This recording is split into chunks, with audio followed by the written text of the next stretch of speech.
নমস্কার বন্ধুরা, চন্দনার রান্নাঘরে স্বাগত। দেখুন, আজকে আমি ছাদ বাগানের এই পুঁই শাকের ডাঁটাগুলো রান্না করছি। আমি বলেছিলাম আজকে যে ছাদ বাগানের জিনিস দিয়ে রান্না করব।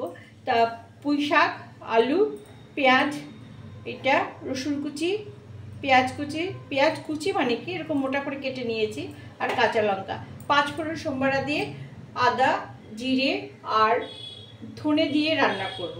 আপনারা দেখুন কেমন রান্না করছি। আমি এই উনুনটা ধরিয়ে দিলাম, এখানে কড়াই বসিয়ে দিলাম। কড়াইটা আমি গরম করে নিয়েছি। এইবার আমি তেল দিয়ে দিলাম। শাক পাতা রান্না করতে গেলে একটু তেল লাগে। আলুটা ভাজবো, তেলটা দিয়েছি। এর মধ্যে দেখুন 5 ফোড়ন আর কালো জিরে দিয়ে দিলাম। দেখছেন তো, আমি শুধু কালো জিরে দিইনি, 5 ফোড়ন দিয়েছি। এইবার আমি এর মধ্যে এই কাঁচা লঙ্কাগুলো দিয়ে দেবো।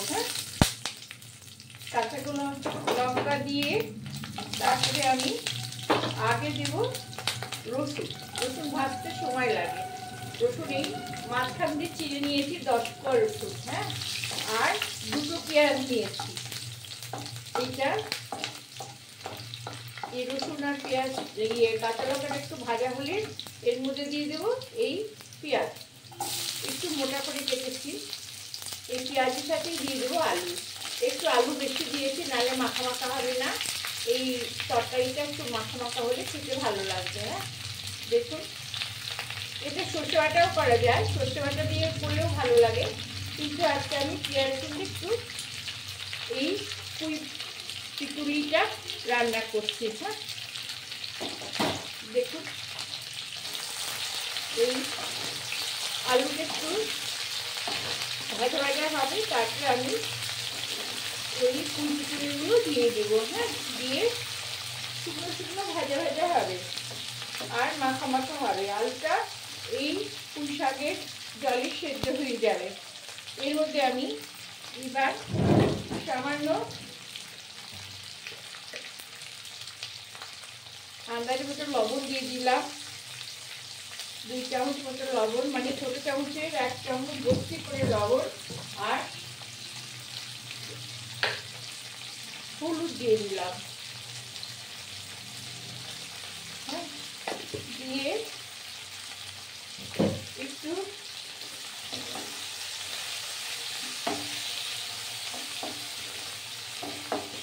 ঢেকে দেব।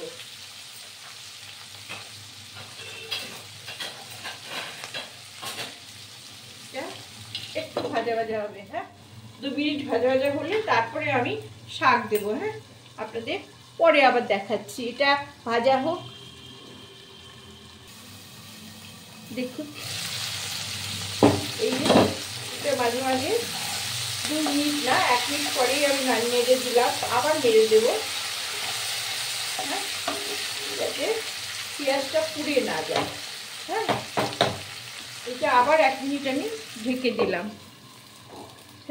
এটা ভাজা হলে তারপরে আমি পুঁই শাক দেবো। পুঁই শাক দিয়ে আস্তে আস্তে ভাজা ভাজা হবে। তারপর মশলা কষিয়ে জল লাগলে জল দেবো, নাহলে দেবো না। এইভাবে রান্না করব। দেখুন বন্ধুরা, চলে আসলাম। এবার দেখছেন, খুবই সাধারণ রান্না, কিন্তু প্রত্যেকের রান্নাঘরের আলাদা স্বাদ থাকে, হাতের রান্নার গুণ আলাদা থাকে। এক একজনের এক এক রকম স্বাদ হয়।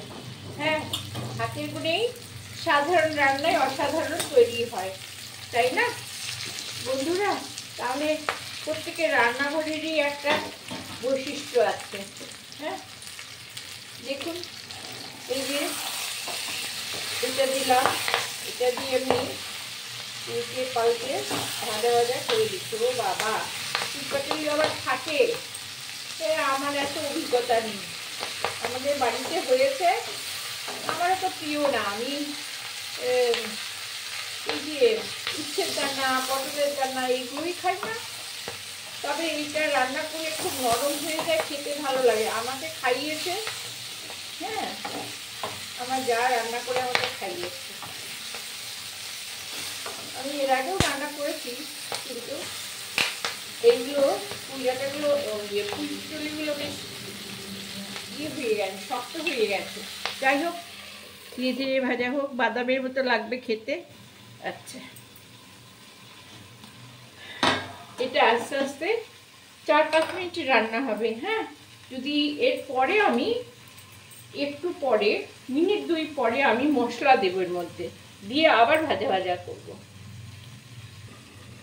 দেখুন বন্ধুরা, ফিরে আসলাম। কত বাষ্প হয়েছে, নামিয়ে নিলাম। এবার দেখুন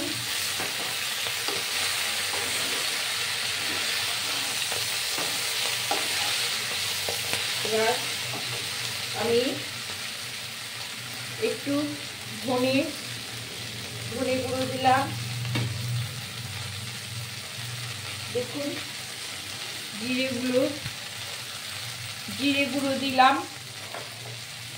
সামান্য একটু ঝাল খাবো বলে একটু লঙ্কা গুঁড়ো দিলাম, খুবই সামান্য লঙ্কা গুঁড়ো দিলাম। আর একটু স্বাদ করার জন্য একটু চিনি দিলাম, 1/2 চামচ মতো। এবার এটা নাড়বো।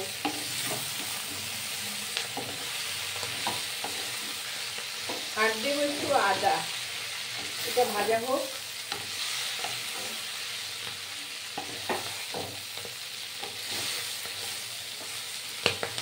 একটু ভাজা হোক।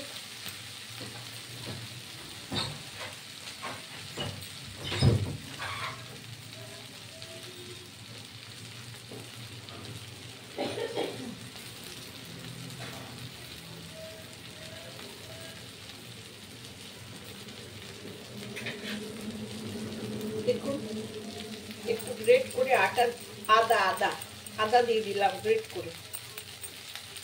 আমার বাটা নেই তাই আদা দিয়ে দিলাম। দেখুন এটা অর্ধেক আদা দিয়ে দিলাম। হ্যাঁ, এই অর্ধেক আদা দিয়ে দিলাম, দিয়ে এবার নাড়াচাড়া করে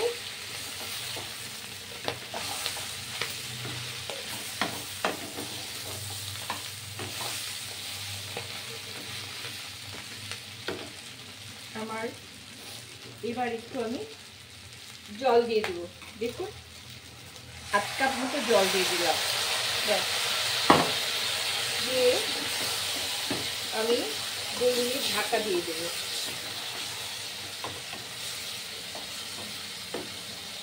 দেখছেন,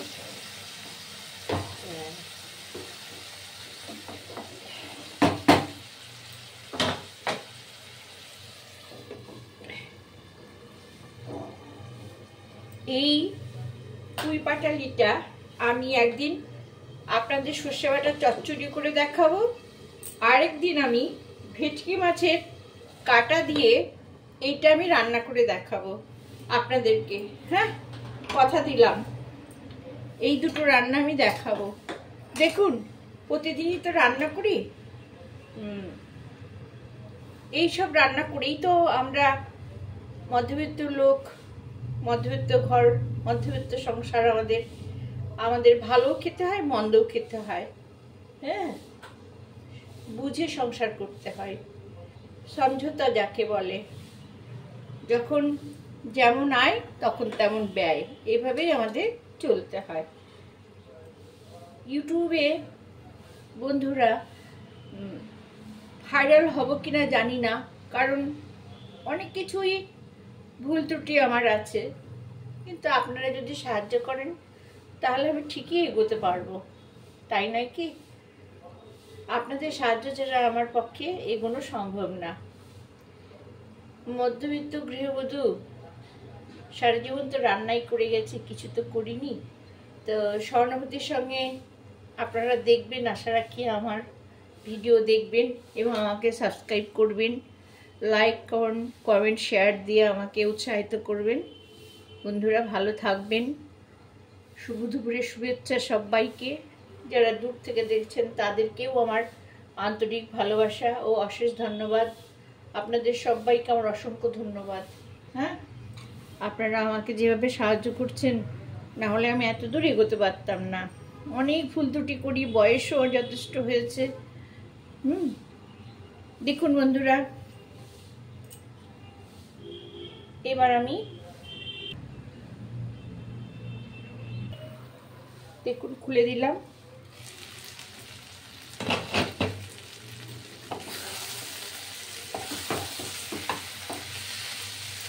এই আলুটা একটু গালিয়ে দিলাম আর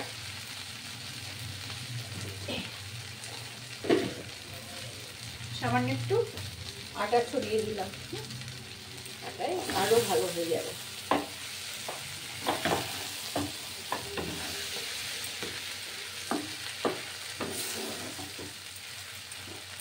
দেখুন হয়ে গেছে, নিভিয়ে দিলাম। এবার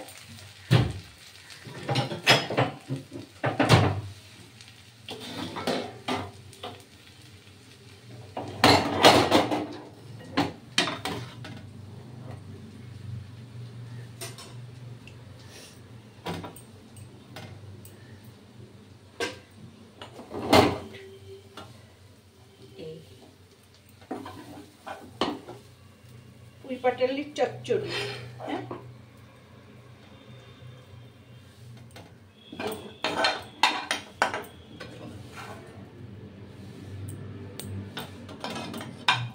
দেখুন খুবই সাধারণ রান্না, হাতের গুণে অসাধারণ হয়। হ্যাঁ, এই পুঁই পাটালি দেখছেন কেমন সুন্দর হয়েছে। এই যে এরকম গরম ভাতে আপনারা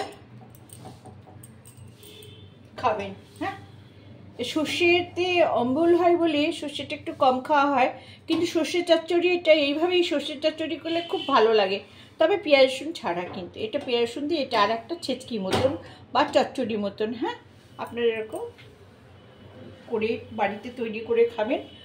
হ্যাঁ, ওকে বন্ধুরা, ভালো লাগলে একটা সাবস্ক্রাইব করবেন, আর প্লিজ আমাকে ছেড়ে যাবেন না, আপনারা আমার সাথে থাকবেন। শুভ দুপুর।